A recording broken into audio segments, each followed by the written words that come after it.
Hello guys, welcome back to my YouTube channel. In today's lecture, I want to talk about boundary relations for magnetic fields. I want to deal with boundary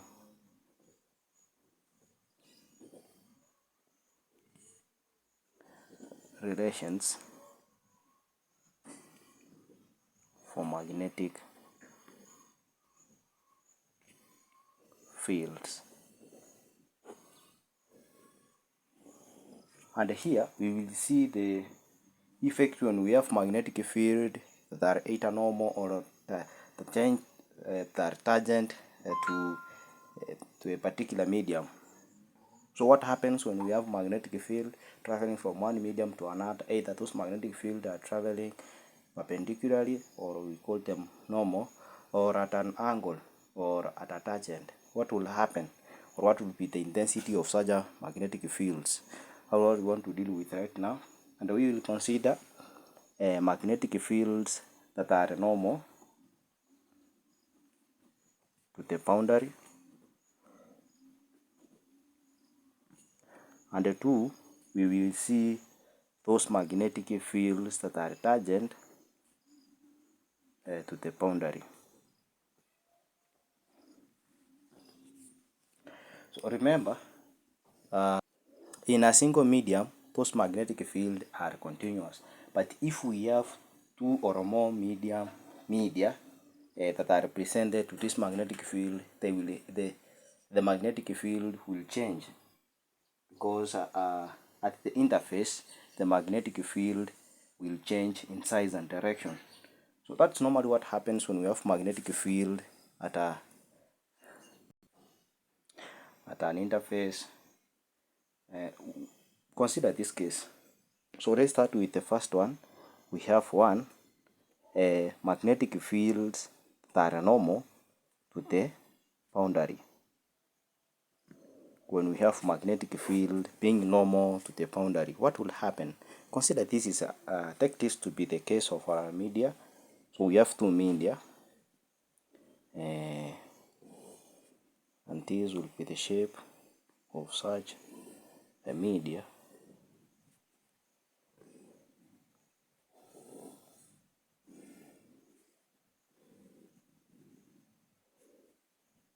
And we want two media. Take those to be the media. So this is medium 1, call it mu1, and the mu2. This is medium 1 and this is medium 2. Now, we have magnetic field that are traveling from this point, call them a magnetic field in medium 2, and there are those that are coming out from the medium 1, call them magnetic field from medium 1. And we have, let's have these to be, let me complete this shape.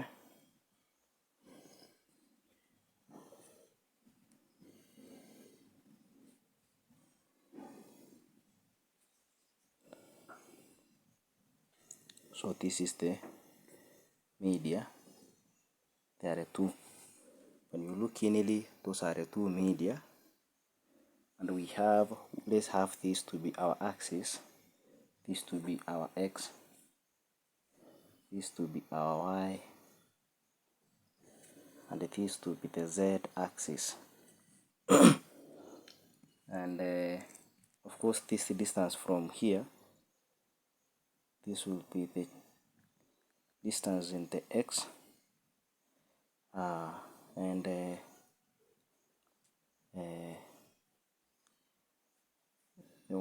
distance for y will be from here up to here. Remember, this is the z axis, and therefore that distance will be z, the change in z.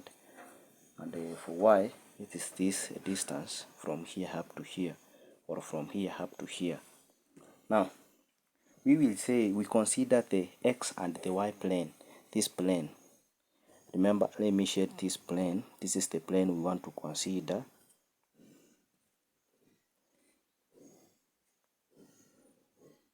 So, considering that plane, is the boundary between the two medium, that is medium 1 and medium 2.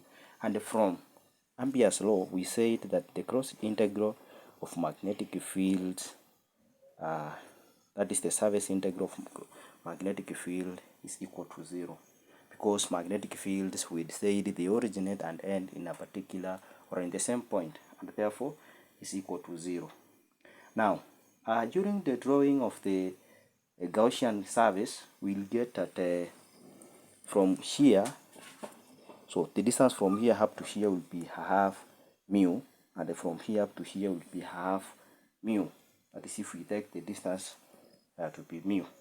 And we will say that this means that from here we can say, and therefore we can say this can be equal to, because is equal to 0, we can say the flux in, that is the magnetic flux in, is equal to the magnetic flux out, because when the two are equal, is equal to 0. And therefore we will say magnetic field into this plane is given, that is into plane 1 would be equal to, we consider the plane, the x and the y plane as we had said, minus the flux. This is the flux. Okay, take this to be the flux out, and this to be the flux in. Now, this is the flux out minus the flux in, will be equal to 0. That is from this Ampere's law. And we will say, we factor the common being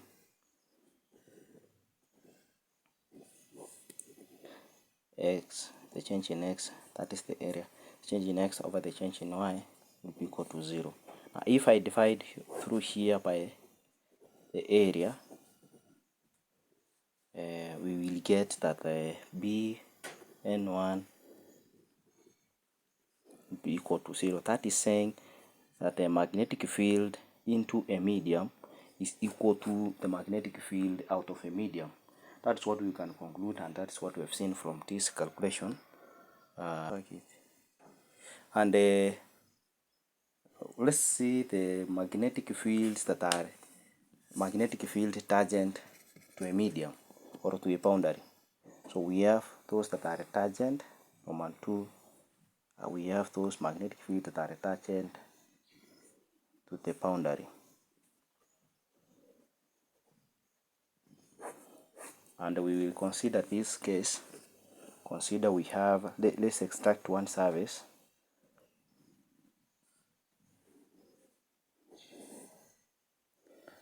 Take this side to be change in y, and of course this to be x. Now we have this is medium 1, so we have medium 1 and medium 2, and then we have magnetic field intensity, and here magnetic field intensity 2, that is in medium 2. And of course these are magnetic field lines, and we will say that if we consider, we will say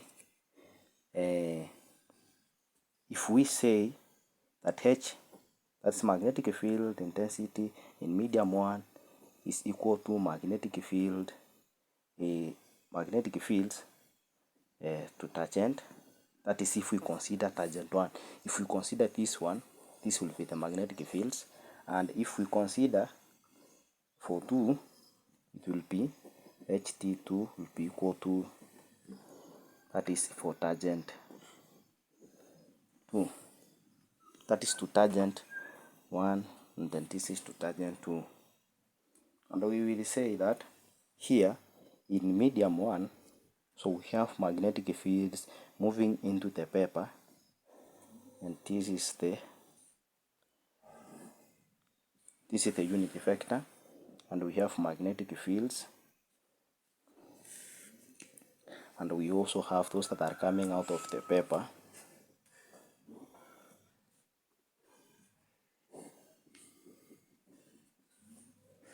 This is for 2, we consider them coming out of the paper. And we will say according to Ampere's rule,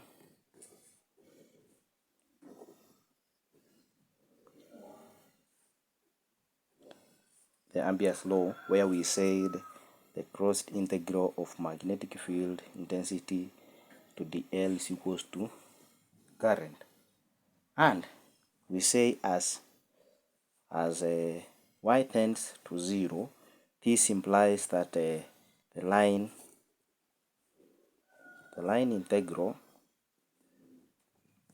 becomes, if we consider this tending to 0, and therefore we'll be considering only two planes, that is, we'll be considering only one surface, that is x will be the one to remain. And that is means if we try to condense this medium to become like as if it was one thin layer, and then we will say that one thin layer will be the x-axis, and we will get that this means it will become ht1, the change in x, minus ht2, the change in x will be equal to current. Remember, we said from here, from Ampere's rule, that the crossed integral of h fields to the dl, this is the length, and this is the length we have said here. If we consider them and we'll take them, it will be equal to current, and that means we will see the length being common here, and then we will factor it out. Will be equal to current, and therefore we can conclude that the magnetic fields in medium 1 then minus the magnetic field in medium 2, if we divide, will be equal to a current over length. And this means this is the linear density, and we had in the previous video we said linear density is normally denoted by K. So where K is the linear density, and this is, so where I can say where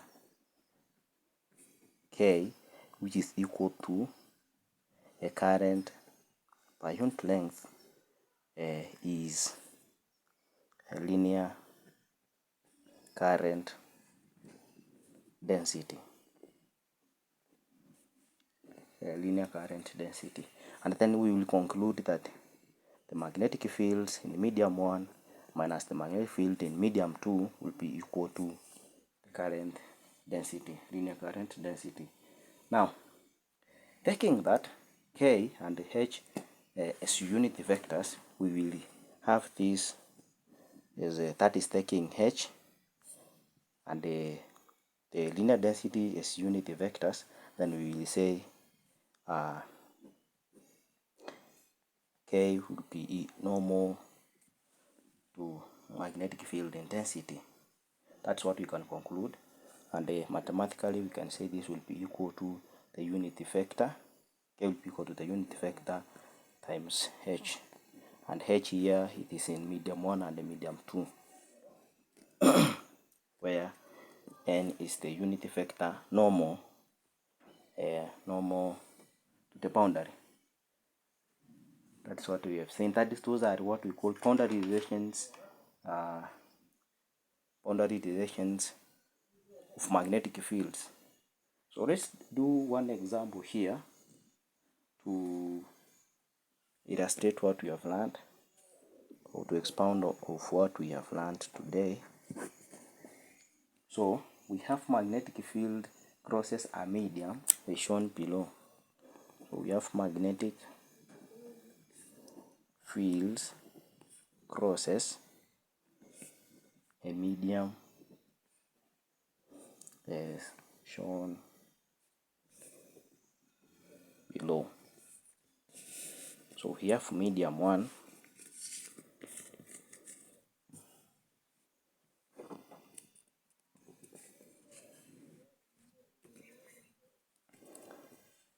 so we have this is what we are saying, and this is normal. and this is medium 1 and this is medium 2. Now we have the magnetic fields entering into this medium at an angle, and we call this angle as alpha 1 and this angle here to be alpha 2. Now we have magnetic fields. Remember, these are magnetic fields that are entering into medium 1 and leaving through medium 2. These are magnetic fields.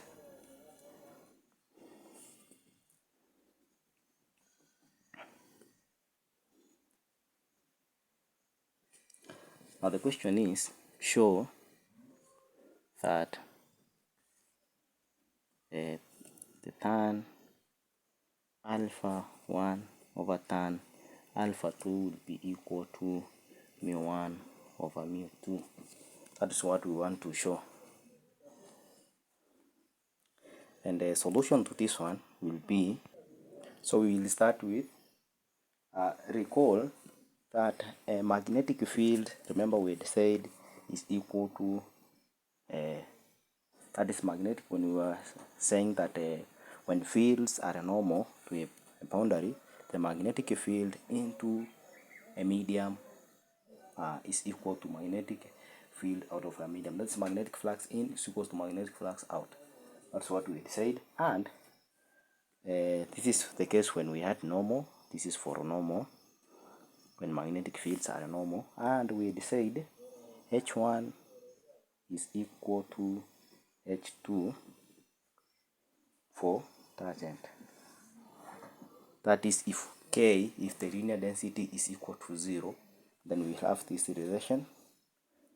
And we will say that from the figure, the normal component, we will say from this figure, we have drawn that figure. Look here. This is the normal. Now from here we can say B1. So if we want to get this magnetic field, it will be this is the adjacent, and this is like our, if we complete this triangle, this will be the adjacent. So meaning this part will be Bn1 cos alpha 1. So we will say Bn1 to be equal to B1 cos alpha 1, and the magnetic field in medium 2 is the same, will be equal to B2 cos alpha 2. So meaning, so this is equation 1, this is equation 2, and for those that are tangent, we can say H1, if we consider H1, this is the side, those that are tangent to this one, they will be equal to sine.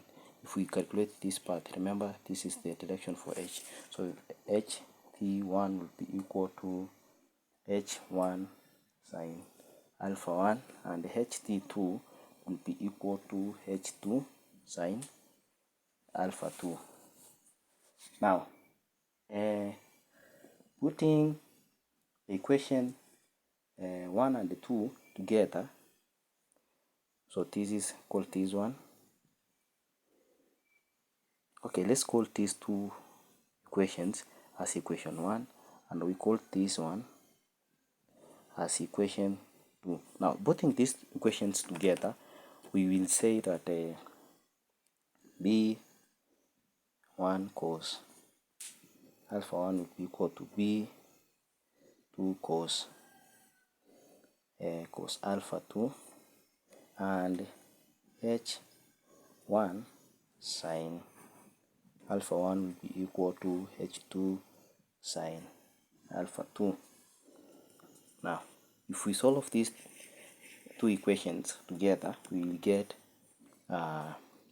H1 sine alpha 1 over B1 cos alpha 1 will be equal to H2 sine alpha 2 over B2 cos alpha 2, and we will get that this is like H1 over P1 tan alpha 1 should be equal to H2 P2 tan alpha 2, and we will say, remember, H, that is, recall, H over P will be equal to 1 over mu, and we can say that is 1 over mu 1 will be equal, that is in medium 1 will be, that is tan alpha 1 will be equal to mu 2 tan alpha 2. Now over here we divide by over tan alpha 2 over tan alpha 2, and this cancels here, so we'll remain with 1 over mu 1 tan alpha 1 over tan alpha 2 will be equal to 1 over mu 2, and times 1 over, that is times mu 1 times mu 1. So here will cancel out, and we remain with tan alpha 1 over tan alpha 2 will be equal to mu 1 over mu 2. And we have shown that tan alpha 1 over tan alpha 2 is equal to mu 1 over mu 2. So in the next lecture we will talk about magnetic circuit. So briefly to introduce this one, magnetic circuit. So previously we've been talking about an electric circuit, and just like an electric circuit, magnetic circuit has flask tubes that are continuous. As we decide in an electric fields, those fields are continuous. So here magnetic circuit has flask tubes that are continuous. So for instance, if we consider this bar magnet, this is the north and this is the south pole, we will be having magnetic fields originating from the north pole and ending in the south pole. And we are talking about taking this to be the tube we are talking about as a magnetic flux tubes. This is the magnetic flux tube. Now those tubes are continuous, and this means that the cross section of such a tube will be given as remember we said QVL gives us the energy of such a field, which is normally equal to R I times R